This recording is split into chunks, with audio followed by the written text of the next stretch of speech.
이 세상에는 공짜는 없는 것 같아요. 그죠? 예. 그래서 뭐 운동을 해도 이게 근육을 키운다든지 뭐 어떤 분야든 뭔가 성장하고 자라가려면 이렇게 힘든 시간들을 다 지나가야 되잖아요. 그냥 가만히 있는데 그런 결과는 나오지 않으니까. 근데 신앙생활도 똑같은 것 같아요. 노력하고 공부하고 수고하지 않으면 그냥 저절로 신앙이 자라지는 않는 것 같아요. 물론 성령께서 또 우리에게 역사하는 힘이 있지만 이런 수고들이 결코 헛되지 않을 거라 생각합니다. 그럼 복습 한번 해볼까요? 튤립, T-U-L-I-P. 튤립이라고 하는데 T가 뭡니까? 토탈 디프레비티. 그래서 전적으로 무능하다, 전적으로 부패했다, 그런 말이고요. 구체적인 교리 내용은 앞으로 해 나갈 거고요. 그 다음에 unconditional election. 네. 그러니까 조건 없는 선택, 무조건적인 선택. 그다음에 L, limited atonement. 그러니까 제한 속죄다. I,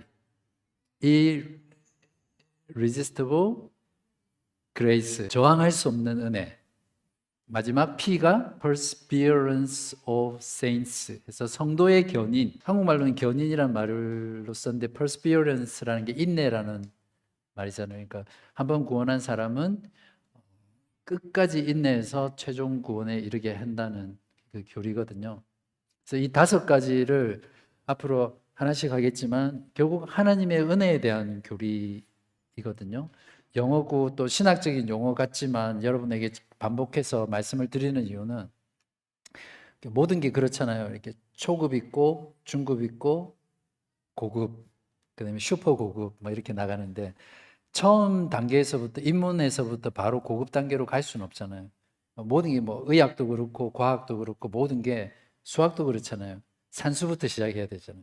그러니까 신학도 마찬가지로 하나씩 하나씩 단계가 있거든요. 그래서 그 단계들을 밟아 나가야 그 위에 더 높은 신학들을 쌓아갈 수 있는데, 그러니까 신학이라고 하면 우리가 무조건 너무 지적인 거다 이렇게 생각하지만 그 결코 그렇지 않거든요. 우리가 말씀을 통해서 교리를 통해서 신학적인 부분들이 이렇게 성숙해 가면 그만큼 더 하나님과 그리스도를, 성령을 깊이 깨닫고 믿게 되고 또 하나님과의 그 관계가 풍성해지는 거죠. 결혼 관계를 생각해 보시면 돼요. 부부가 처음 결혼해서부터 결혼 생활을 하면서 점점 알아가고 서로에 대해서 깊이 알듯이 우리가 신학적인 지식 또 경험들 또 삶 이런 것들이 자라가야 되는 이유는 이제 그런 거죠. 물론 구원받는 데는 지장이 없을지 모르겠어요. 근데 사랑하는 주님에 대해서 너무 모르고 그냥 평생 그냥 예수 믿으면 천국 가 구원받아 그것만 알고 그것만 붙잡고 살다가 주님 앞에 서면 너무 좀 억울하잖아요. 연인들이 그러니까 부부가 서로 교제할 때 그 결혼 생활 동안 서로 교제도 하고 또 서로 즐기기도 하고 막 그런 시간들이 참 필요하잖아요. 그러니까 그 자체가 즐거움이듯이 우리가 신앙생활 하는 동안 그리스도와 함께 교제하고 즐기는 그런 신앙생활들이 필요합니다. 제가 다른 거는 저를 본받지 마라 이렇게 말씀드리고 싶은데 하나님을 아는 지식을 추구하는 거, 또 신학적인 지식을 배우고 사모하고 하는 것들은 여러분들이 좀 저를 닮으셨으면 좋겠어요. 책 읽는 거 좋아하시고. 근데 진짜 그래요. 물론 제가 유튜브 보고 막 그런 것들 정지하고 이런 건 아니에요. 저도 봐요. 보는데 유튜브도 정도껏 봐야죠. 그 보는 시간을 떼서 물론 당연히 말씀을 봐야 되죠. 말씀과 함께 우리의 신앙의 선배들이 그 말씀의 묵상과 신학적인 사고를 통해서 남겨놓은 그 주옥 같은 책들을 열어서 한번 읽어보세요. 그러면 또 다른 세상이 펼쳐져요. 진짜로. 그러면 그만큼 더 하나님을 알게 되고 사랑하게 되고 예배하게 되고 경배하게 되고 신앙생활하는 즐거움이 있습니다. 진짜로. 네. 그 경험 안 해보신 분은 모르세요. 네, 그래서 좀 여러분이 좀 그런 차원 높은 삶을 계속 추구해 갔습니다. 네, 오늘은 좀 진도를 빨리 나가도록 하겠습니다. 칼빈의 5대 교리, 그러니까 지난 시간 이어서 하는 겁니다. 칼빈의 5대 교리 혹은 내 은혜의 교리의 핵심은 한마디로 하나님의 은혜와 하나님의 관한 신학이다 이렇게 이해를 하시면 복음주의에 왜 칼빈주의가 또는 개혁주의가 필요한가는 조금 이따가 할 건데요. 여러분 중에 혹시 아르미니우스주의 들어보신 분 계세요? 오늘날 현대 기독교의 싸움은 아르미니우스주의와의 싸움이라고 해도 과언이 아닙니다. 알미니안이라는 말은 들어보셨죠? 그러니까 똑같은 말이거든요. 아르미니우스, 알미니안. 그런데 왜 그런지 말씀을 차근차근 드리도록 하겠습니다. 오늘날 복음주의 교회 안에 또 복음주의 신앙을 가진 사람들 안에 바로 이 아르미니우스주의 신앙을 너무 많이 가지고 있어요. 그리고 그것이 많이 침투해 있고 많은 영향을 받고 있기 때문에 이 복음주의에 대한 어떤 회복의 대안으로 칼빈주의가 대안이 될 수 있다. 이제 이것들을 말씀을 드리고 싶은데, 그래서 거기 보면 현대 기독교는 무신론과의 싸움이라기보다는 아르미니우스주의와의 싸움이다. 그러니까 어차피 세상은 항상 하나님을 거부해 왔잖아요. 근데 그 세상 사람들과의 싸움이라기보다는 지금은 그 기독교 안에 침투해 들어와 있는 이 아르미니우스주의, 알미니안주의 신학과의 싸움이다. 이게 우리의 싸움의 본질입니다. 아르미니우스주의가 뭐냐면, 사람은 한번 찾아보시고요. 한마디로 말하면 거기 나와 있는 것처럼 신인협력설이 뭡니까? 그러니까 구원에 있어서 하나님하고 인간이 서로 합해서 이루어지는 거라는 거예요. 네, 신인협력설. 그게 아르미니우스주의의 핵심입니다.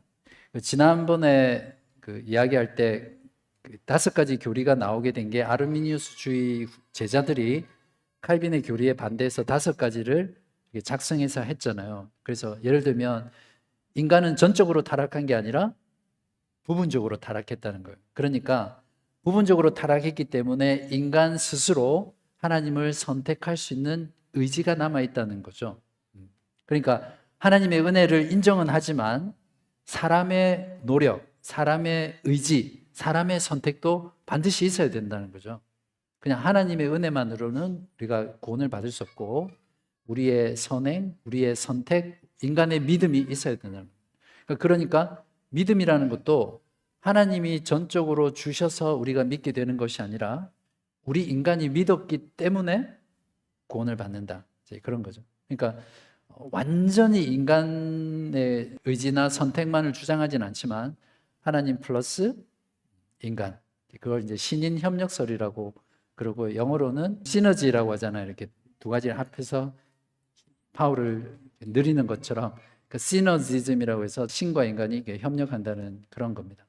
그래서 그 교회의 역사를 보면 알겠지만 지금 시대의 로마 가톨릭의 신학이 바로 이 신학입니다. 하나님의 은혜와 인간의 공로가 합해져야 우리가 구원을 받을 수 있다라는 거죠. 옛날에 지금은 아니고요.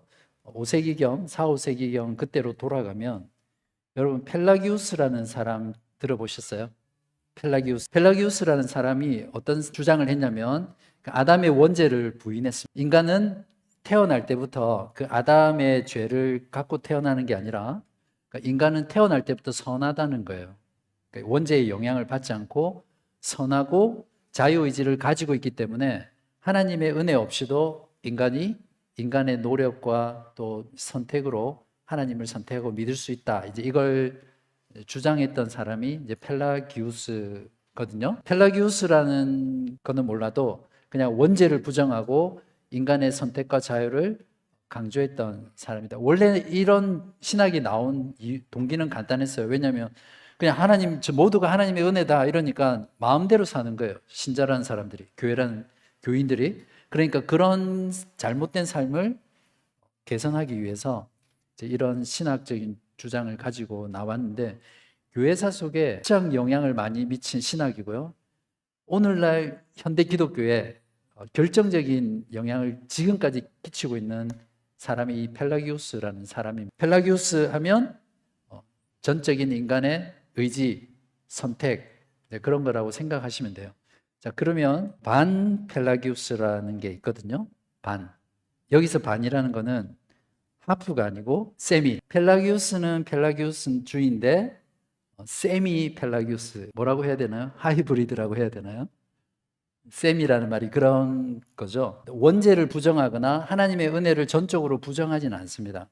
그런데 그러니까 인간이 완전히 타락하지 않아서 인간 스스로 선함이 있다는 거예요. 그래서 인간이 하나님을 찾을 수도 있고 복음을 듣고 하나님을 믿을 수도 있고 인간의 자유의지, 인간의 선택, 인간의 능력을 강조하는 신학입니다. 그래서 펠라기우스주의, 전체적으로는 펠라기우스주의인데 절반 정도, 절반이 아니라니까 거의 유사하게 펠라기우스주의 신학을 주장하는 신학입니다. 반펠라기우스주의 신학은 대표적으로 로마 가톨릭과 똑같습니다. 로마 가톨릭하면 반펠라기우스주의, 세미 펠레지안 이렇게 이해하시면, 이렇게 정리를 하면 우리가 오늘날 우리 시대 가운데 일어나는 여러 가지 신앙의 모습들, 또 신앙의 형태들을 잘 분별할 수 있어요. 근데 어쨌든 워낙 세력이 크니까 지금은 종교통합운동이라고 해서 개신교든 로마 가톨릭이든 서로 형제로 관계하고 하나 되려고 하는 영향이 있지만 교리적으로 보면 성경적이지 않습니다. 세미 펠라기우스주의이기 때문에 하나님의 은혜 플러스 인간. 그러니까 가톨릭은 그 공로 사상이 많잖아요. 그리고 뭐 연옥이라든지 성인들을 위한 기도라든지 이런 것들이 다 여기서 나옵니다. 인간의 행위와 공로와 선을 통해서 하나님의 구원을 이제 보강하는 그런 거죠. 그래서 이 펠라기우스주의는 철저하게 인본주의고 세미 펠라기우스주의도 결국에는 인본주의입니다. 인본주의가 뭔지 아시죠? 그러니까 하나님 중심이 아니라 인간 중심의 사상입니다. 알미니안주의가 결국 이제 이런 것들과 다 결을 같이 하거든요. 결국 그 공통부모가 크게 가지고 있습니다. 그러니까 한마디로 알미니안주의는 인본주의다 이렇게 이해를 하셔도 됩니다. 결국 인간 중심의 신학은 자유주의로 흘러가게 되어 있고 이 자유주의는 나중에 무신론으로 흘러가게 되어 있습니다. 분명히 교회 안에 있고 하나님을 믿는다고 하지만 실제 그 안에 신앙을 들여다보면 안에 신앙의 지식은 하나도 없어요. 그러니까 믿음의 내용, 교리적인 내용이 하나도 없어요. 그냥 하나님만 믿는다는 거예요.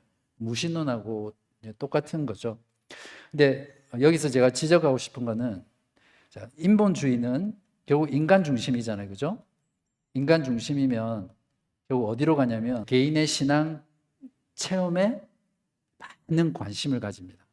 그러니까 성경을 통해서 우리에게 가르쳐 주시는 절대 진리, 절대 교리, 말씀의 체계, 지식 이런 것보다는 당장 내가 내 가슴에, 내 감정에 느껴야 되는 거예요.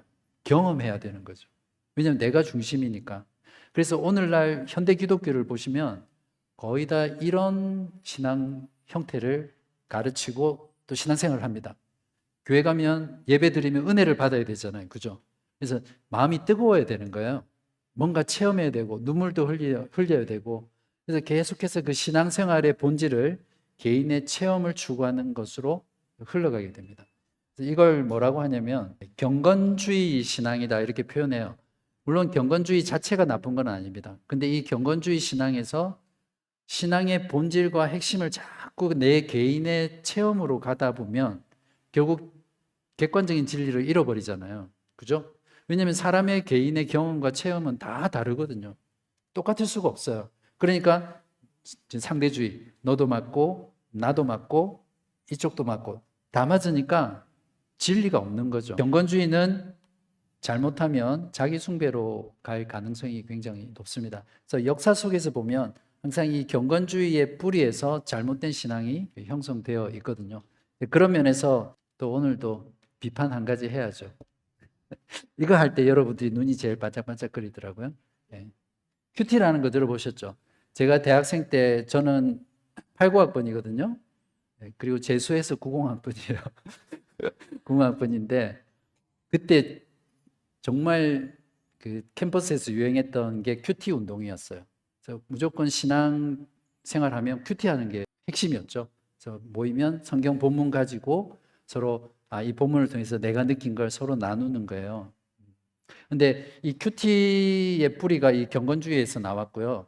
이 큐티를 잘못하게 되면 결국 어떻게 되냐면 성경의 절대 진리, 그 저자가 그 본문을 통해서 말하고자 하는 그 주제는 떼놓고 내가 느낀, 내가 해석한 그 말씀을 서로 나누게 되는 거죠. 그러면서 서로 은혜 받고 그렇게 하다 보면 결국 진리의 왜곡 현상이 일어나고 체험 중심적, 감성 중심적 현상이 일어나면서 이제 그게 결국에는 관상 기도라든지 잘못된 기도라든지 신비한 체험 같은 걸로 이렇게 빠지게 돼 있어요. 지금 한국 교회 보면 그런 현상들이 대형 교회든 작은 교회든 걷잡을 수 없을 정도로 팽배해져 있습니다.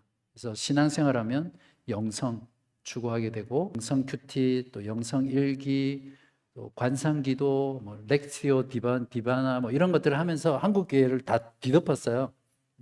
근데 이런 모든 영성들이 다 그런 건 아니겠지만 많은 부분들이 로마 가톨릭의 신비주의 영성을 끌어와서 개신교에 적용했거든요. 그래서 오늘날 개신교는 로마 가톨릭하고 별로 차이가 없어요. 소키누스주의 여러분 들어보셨어요? 처음 들어보세요? 네. 소시니안주의 들어보셨어요?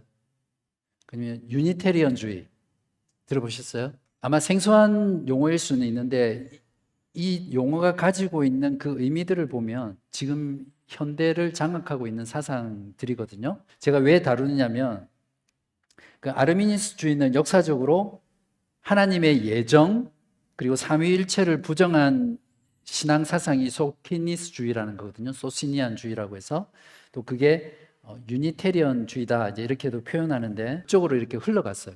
그러니까 아르미니스주의 신학이 이렇게 소시니안주의로 그래서 하나님의 예정을 부정하는 건 성경적입니까? 성경적 아니죠. 근데 가만히 보세요. 오늘날 신자들 가운데 하나님의 선택과 예정을 믿지 않는 부인하는 사람들이 진짜 많아요. 실제로 전에 있던 교회에서도 이 하나님의 예정의 교리를 하나님을 죄인으로 만드는 교리다 그렇게 해서 시험에 드셔서 교회를 떠나신 분도 계세요.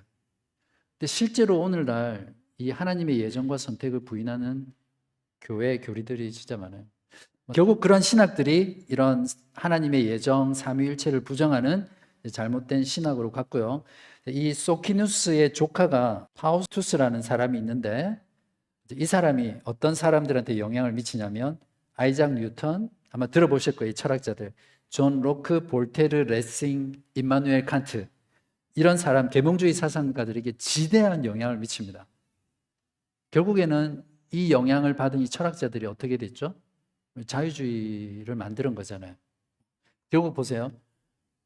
복음주의 신학, 칼빈주의 신학에서 벗어난 알미니안주의에서 이 신학 자체가 펠라기우스, 세미펠라기우스, 인간 중심의 인본주의 신학인데 이게 흘러 들어가서 소시니안주의로 들어가서 결국 어떻게 됩니까? 현대 계몽주의 철학을 만들어낸 거거든요. 결국 이 루트를 보면 참된 복음에서 은혜의 교리에서 떨어진 신학은 결국 하나님을 부인하는 자리까지 이렇게 나가게 된다라는 겁니다.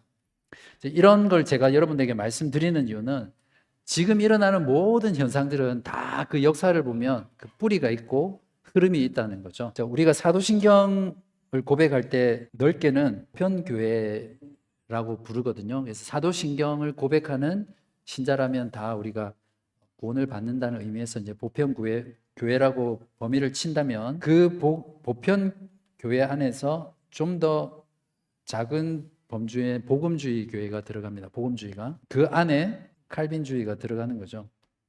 그래서 이런 영역들에는 사실상 고백 자체가 두리뭉실하기 때문에 비복음적인 요소, 성경적이지 않은 요소들이 많이 들어갈 수 있는 여지가 있습니다. 그러니까 이 그림에서 보면 그래서 이 칼빈주의라는 용어 자체를 별로 좋아하지 않는다고 말씀을 드렸잖아요. 그렇지만 칼빈주의가 개혁주의 또 가장 성경적인 체계다라는 관점에서 칼빈주의라고 보면 칼빈주의가 가장 성경에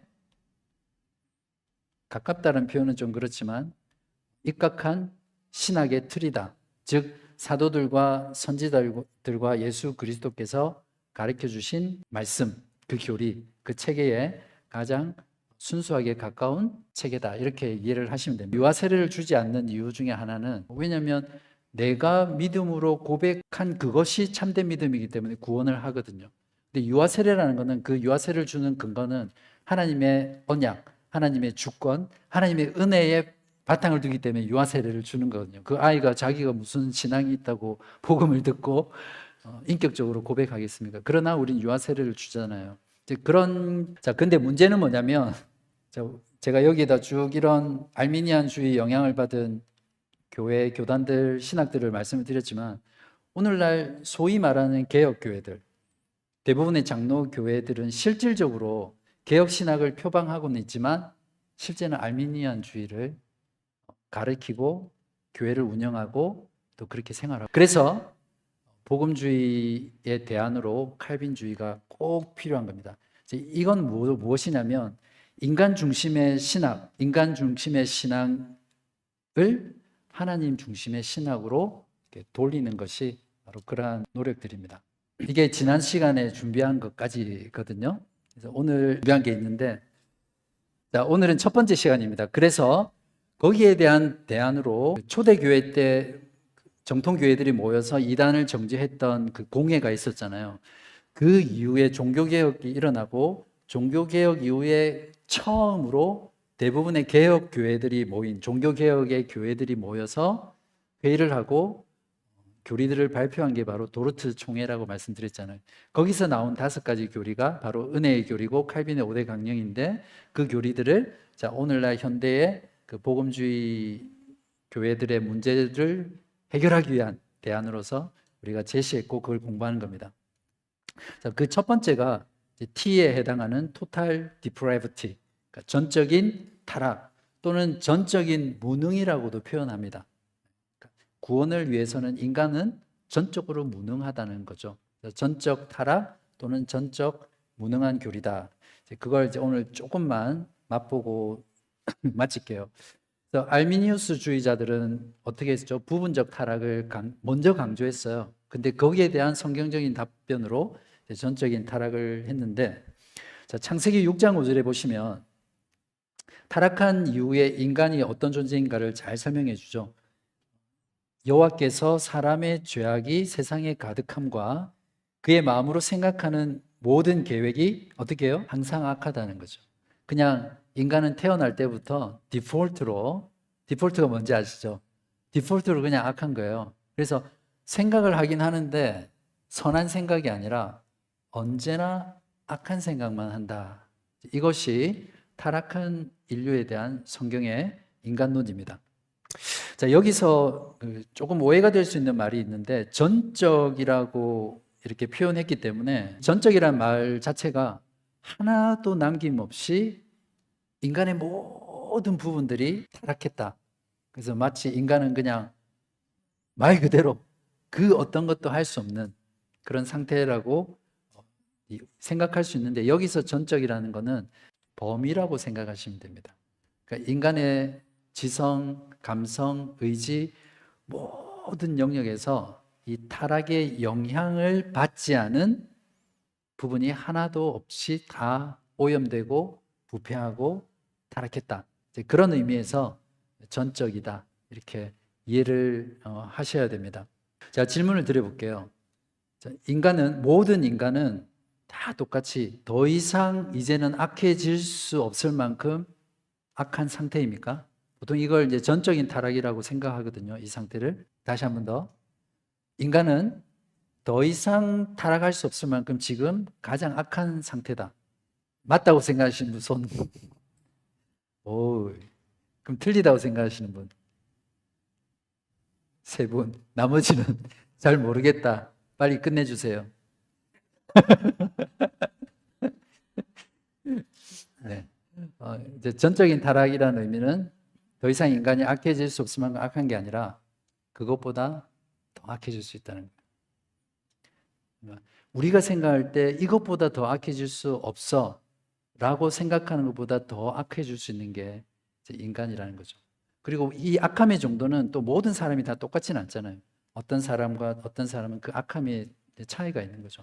모든 사람이 똑같이 다 더 이상 악해지지 않은 상태가 아니라 더 악해질 수도 있고 또 조금은 더 선할 수도 있고 그런 거죠. 그래서 전적인 타락이라는 것은 범위다. 조금 더 쉬운 예를 들면 이런 비커가 있으면 거기에 빨간 물감을 탁 스포이드로 떨어뜨리면 그죠? 전체를 다 빨간 물 들이잖아요. 그런 개념으로 이해를 하시면 되겠습니다. 자, 근데 중요한 거는 칼빈주의에서는 그리고 성경이 말하는 곳에서는 이런 인간이 전적으로 타락한 것에서 시작하는 게 아니라 하나님의 창조는 선하죠. 그래서 처음 하나님이 인간을 만드실 때 그 아담은 선한 존재였어요. 선한 의지로 하나님을 순종할 수도 있었고 또한 동시에 자신의 의지로 불순종할 수도 있었던 거죠. 자, 이걸 영어로 뭐라고 하냐면, 그래서 우리가 생각할 때 하나님의 창조에 문제가 있었다고 생각하면 안 돼요. 하나님의 창조는 완벽했습니다. 그러나 인간의 자신의 의지로 하나님께 불순종했고 거기에 대한 형벌을 하나님께 받은 거죠. 아담 안에서의 인류의 타락에 대해서 성경 창세기 3장에 보면 잘 나와 있는데요.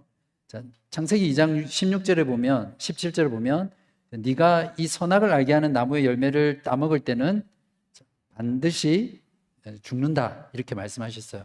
근데 이 죽음에는 육신의 죽음도 있지만 그 영적인 죽음까지도 다 포함한 죽음이었죠. 타락의 결과는 하나님을 사랑하고 선을 행할 수 있는 능력이 죽었다 이렇게 이해를 하시면 됩니다. 결론적으로 예수 그리스도를 통해서 우리 구속받은 하나님의 형상으로 다시 회복된 저와 여러분, 또 구원받은 자는 이제 어떤 존재가 되었습니까? 이제는 처음 아담처럼 able not to sin의 존재가 된 거죠. 하나님께 회개하고 회개에 합당한 열매를 맺을 수 있는 그런 존재입니다. 물론 able to sin의 존재이기도 하죠. 그러나 구속이 완성되는 그때는 not able to sin의 존재가 되죠. 그때는 내가 여러분이 마음 먹고 죄를 지어야지, 불순종해야지 해도 안 지어지는 완성의 때가 바로 그때입니다. 하나님 아버지 감사합니다. 오늘날 현대 복음주의 안에 있는 그 잘못된 신학들, 아르미니우스주의, 펠라기우스주의, 또 로마 카톨릭이 주장하는 반펠라기우스주의 이런 신학적인 내용들을 저희들이 함께 배웠습니다. 이러한 배움들을 통해서 무엇이 올바른 신앙이며 올바른 신학인지 다시 한번 분별할 수 있도록 도와주시고 하나님의 전적인 은혜와 하나님의 전적인 능력 없이는 우리가 하나님을 찾을 수도 없고 하나님을 믿을 수도 없고 선을 행할 수도 없으며 회개할 수도 없는 영혼이라는 것을 고백하게 하여 주시옵소서. 잠깐 다루었던 이 전적인 타락의 교리를 통해서 우리가 얼마나 우리의 모든 삶의 영역 가운데 우리의 지성과 감성과 의지의 모든 영역에서 타락한 존재였는지를 다시 한번 깨달으며 그리스도 안에서 우리를 구속하여 주신 그 놀라운 은혜에 감사하며 이번 한 주간 살아가는 동안 주님께 영광 돌리며 에이블 나투신의 존재로 살아갈 수 있는 저희들 되게 하여 주시옵소서.